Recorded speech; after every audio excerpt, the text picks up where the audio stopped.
భోజనాలకు వెళ్ళేటప్పుడే మా అన్నయ్య అయితే కనిపించారు. అన్నయ్య కనిపించిన తర్వాత ఫొటోస్ తీసుకోకుండా ఉంటామా? ఇంక తీసుకుంటున్నాం. అలా నడుస్తున్నామా లేదో మా హస్బెండ్ కూడా వచ్చారు పికప్ చేసుకోవడానికి.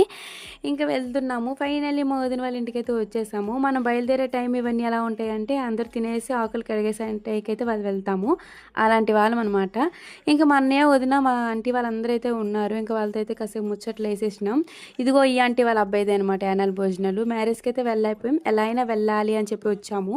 మేము తినే వరకైతే మా వదిన తినలేదు. అంటే రెండోసారి తినలేదు. మాతో పాటు కొంచెం అయితే తిన్నది. ఇంక తినేసిన తర్వాత కాసేపు మళ్ళీ అలా మీటింగ్ ఏసేసి ఇంటికైతే వెళ్తున్నాము. ఇంటికి వెళ్ళేటప్పుడు సైలెన్స్‌గా వెళ్తే ఎట్లా? ఏదో కొనిపించుకోవాలిగా.